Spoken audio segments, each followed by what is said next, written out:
I think. It always kind of hesitates there for a second. So I'm just going to keep talking, pretending like we are live, and hopefully it kicks in here. From my home gym, which is in fact what should be a dining room. But as you can see, I have set it up into my nice little home gym. And what I'm going to do today is teach you some like personal trainer foundations that will help you to make your at-home workouts exponentially more effective and help you get the most out of each rep. Hopefully it's not too echoey in here, but I think the information is more valuable than the quality of the video. So we are going to break down every single exercise that you've ever done can be broken down into 3 parts. And once you understand those 3 parts, then you can use them to your advantage to be able to really get the most out of each rep. Okay, so let's just talk about the 3 parts. The first part of any movement, and we're talking bicep curl, lunges, pulls, crunches, squats, like literally anything.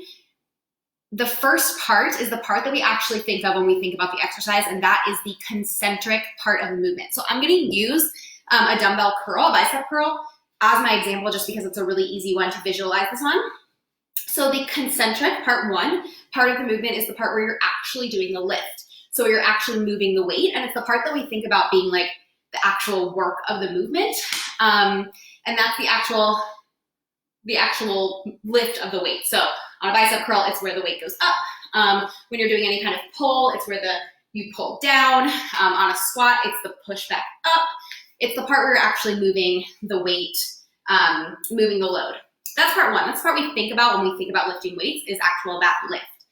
Part 2 and 3, though, are the less talked about and less, glorified parts of the movement, but they're so important. So part 2 is once you have the weight all the way up, it's that momentary split-second part before you start to lower it back down. So it's the change in direction. It's a little pause, and that's the isometric part of the movement. So we've got concentric, isometric, and then we lower the weight back down, and that part is the eccentric part of the movement when you're actually working with gravity to put the weight back to the starting position. So like I said at the beginning, when we think about lifting weights or exercising, we think about only that concentric part of the movement. But the isometric and the eccentric parts of the movement are super important for increasing time under tension, for increasing the intensity of a lift.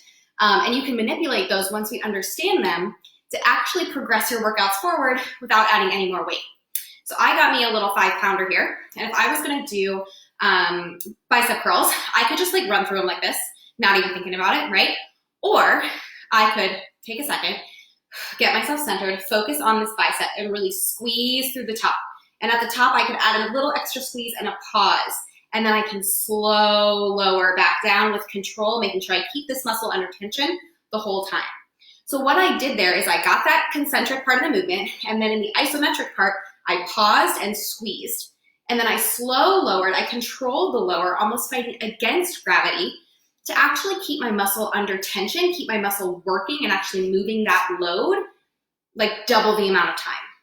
So that my muscle is working a lot harder than it would be if I was just running through those reps, okay?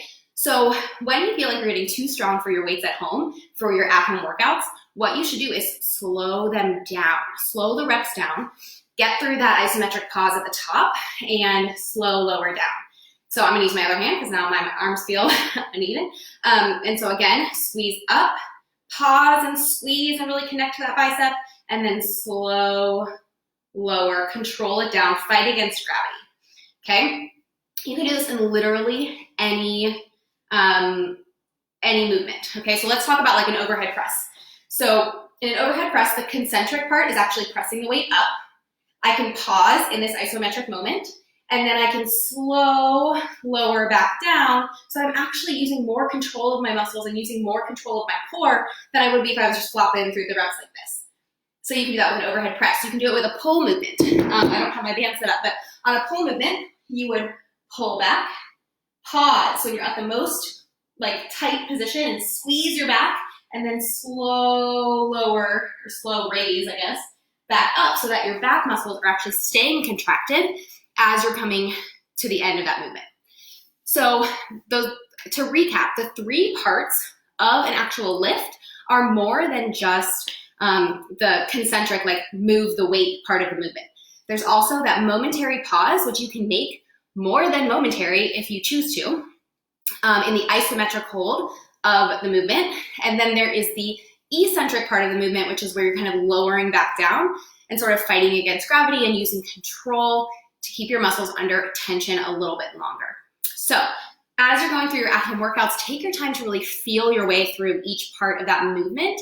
And then when you feel like, you know, I'm too strong for my 10-pound dumbbell, well, if you slow that rep down and you really squeeze through all the parts of the movement, you might surprise yourself with how heavy 10 pounds can actually feel. So that's my little training about the 3 parts of a movement to help you get the most out of each rep. Please leave a comment below, and if you tuned in live, you have been entered into my gift card giveaway at the end of the week. So yay for you. Let me know if you have any questions or if I can expand on this anymore. Stay tuned for awesome stuff coming the rest of this week and into next week. Okay, have a great rest of your day. And I never know how to end these videos, so there we go. Bye, friends.